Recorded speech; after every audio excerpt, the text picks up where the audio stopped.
Hi friends, നമസ്കാരം. എല്ലാവരും സുഖമായിരിക്കുന്നു എന്ന് വിശ്വസിക്കുന്നു. ഇന്ന് നമ്മൾ ഉണ്ടാക്കാൻ പോകുന്നത് ഉരുളക്കിഴങ്ങ് മെഴുക്കുപുരട്ടിയാണ്.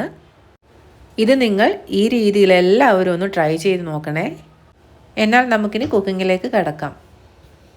ആദ്യമായി പാൻ ചൂടായതിനു ശേഷം അതിലേക്ക് ആവശ്യത്തിന് ഓയിൽ ഒഴിച്ച്, ഞാനിവിടെ വെളിച്ചെണ്ണയാണ് ഉപയോഗിക്കുന്നത്. അതിനുശേഷം അതിലേക്ക് 1/2 ടീസ്പൂൺ മുളക് പൊടി, 1/4 ടീസ്പൂൺ മഞ്ഞൾപ്പൊടി ചേർത്ത് നന്നായി ലോ ഫ്ലെയിമിൽ ഒന്ന് മിക്സ് ചെയ്തതിന് ശേഷം ഒരു 4-5 വെളുത്തുള്ളി ചതച്ചത് ചേർക്കുക. പച്ചമണം പോകുന്നവരെ നന്നായിട്ട് വഴറ്റിയെടുക്കുക.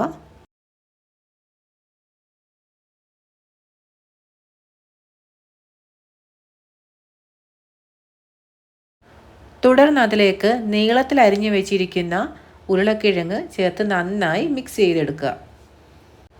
ഞാനിവിടെ മീഡിയം സൈസിലുള്ള 3 ഉരുളക്കിഴങ്ങാണ് എടുത്തിരിക്കുന്നത്. അതിനുശേഷം ഒന്ന് വഴണ്ടു വരുമ്പോൾ അതിലേക്ക് ആവശ്യത്തിന് കറിവേപ്പിലയും ഉപ്പും ചേർത്ത് വീണ്ടും ഇളക്കി യോജിപ്പിക്കുക.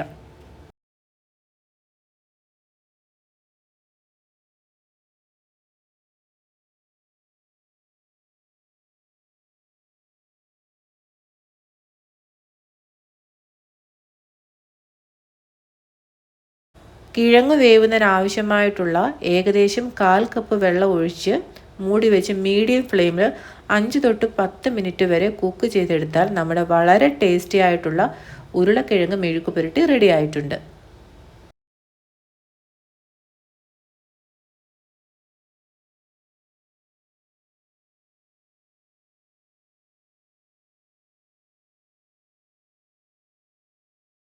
ഇത് മുൻപ് പറഞ്ഞതുപോലെ ചോറിനൊപ്പം ഉപയോഗിക്കാവുന്ന വളരെ ടേസ്റ്റി ആയിട്ടുള്ള ഒരു ഡിഷാണ്. കുട്ടികൾക്കൊക്കെ വളരെ ഇഷ്ടപ്പെടുന്നതായിരിക്കും.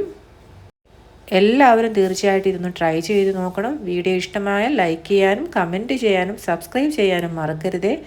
പുതിയൊരു റെസിപ്പിയുമായി വരുന്നവരെ ബൈ. Thanks for watching.